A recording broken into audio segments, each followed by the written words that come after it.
एक राय में वेद जैन साहब आपकी लेना चाहता हूँ, क्योंकि आप टैक्स एक्सपर्ट हैं। माफ़ करिएगा। ये कहा गया इस इकोनॉमिक सर्वे को देखकर और बीजेपी के परफॉर्मेंस को देखकर, कई जो समालोचक हैं, कई विश्लेषक जो हैं वो लिख रहे हैं अखबारों में, सोशल मीडिया पर, कि भाई मिडिल क्लास को कुछ देना चाहिए। आज की तारीख में देश में सबसे बड़ा वर्ग अगर कोई है जो टैक्स के दायरे में आता है, वो मिडिल क्लास है। तो आपको क्या उम्मीद लगती है कल का इकोनॉमिक सर्वे देखने के बाद कि जो मिडिल क्लास है, चाहे वो लोअर इनकम ग्रुप का हो, चाहे मीडियम इनकम ग्रुप का हो, चाहे हाई इनकम ग्रुप का हो, क्या इस आज के बजट में निर्मला सीतारमण के पास वो लेवरेज होगा कि वो टैक्स लिमिट्स में कुछ चेंजेस कर सके, दायरे को बढ़ा सके, ताकि लोगों की जेब में पैसा रहे और वो खर्च कर सके? देखिए सुमित जी, जैसे आपने कहा कि ये मोदी जी की 3.0 गवर्नमेंट का पहला बजट है और उम्मीदों से भरा बजट होता है। और मैं हमेशा कहता हूं, जब बजट आता है तो वित्त मंत्री से सभी वर्ग उम्मीद करते हैं कि कुछ ना कुछ मिले। तो मध्यम वर्ग भी बहुत उम्मीद करता है कि हम सरकार की जो उम्मीदें हैं, वो सरकार से जो हमने उम्मीदें हम टैक्स देते हैं, हम सरकार को कंट्रीब्यूट करते हैं, तो हमें उसमें कुछ मिलना चाहिए। उम्मीदें बहुत होती हैं, मिलने भी चाहिए। और आपने कहा कि अब आज के परिप्रेक्ष्य में क्या होगा, दो बातें बड़ी इंपॉर्टेंट हैं इसके बारे में। देखिए, चुनाव के बाद जो बजट आता है एक आसान बजट होता है, क्योंकि चुनाव की जो टेंशन है और चुनाव का जो प्रभाव है और जो चुनाव के लिए आपकी तैयारी उसका रिजल्ट आ गया है और आपके पास आज प्रेशर नहीं है उसके लिए कि मन लुभावन जिसे हम कई बार कहते हैं, वो नहीं है। साथ के साथ चुनाव के बाद जो वायदे किए, जो मैनिफेस्टो किया, जैसे वो गारंटीज़ हैं या वो कुछ हैं, उसको भी दिखाना है कि जो हमने एक वादे किए वो वास्तव में हम उसको ट्रांसलेट कर रहे हैं, एक्शन ला रहे हैं।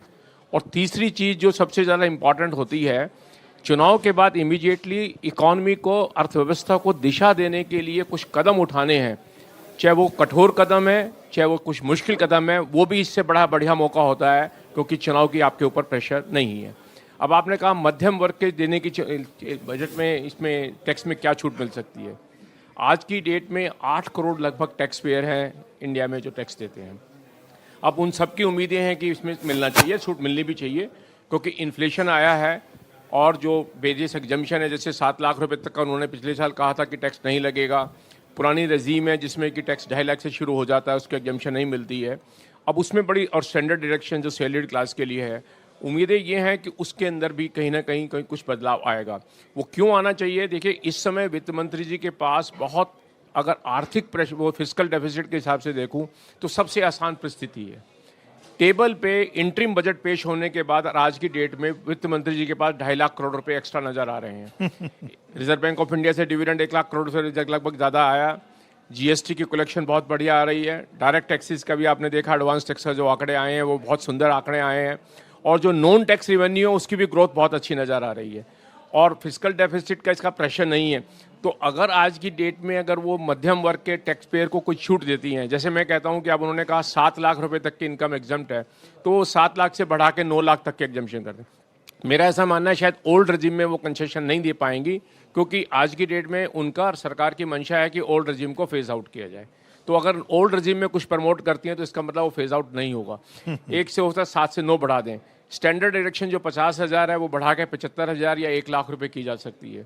एक स्लैब है 15 लाख के बाद सीधा 20 से 30 में जाता है, तो उम्मीद ये भी है कि 15 से 18 या 15 से 20 को उसको 25% के स्लैब में लाया जाए। तो ये चीज़ें हैं जो मध्यम वर्ग के लिए बहुत होती है। और जो ये टैक्स की कमी होती है आएगी कलेक्शन की, उससे कंजम्पशन बढ़ेगी, क्योंकि मध्यम वर्ग के हाथ में परचेजिंग पावर बढ़ती है। और परचेजिंग पावर बढ़ती है तो बाजार में वो खरीदारी करेगा, खरीदारी करेगा तो डिमांड क्रिएट करेगा, डिमांड क्रिएट करेगा तो आपको टैक्सेस मिलेंगे, एम्प्लॉयमेंट जनरेट होगी, प्रोडक्शन बढ़ेगी। तो स्वाभाविक है, विन विन सिचुएशन है।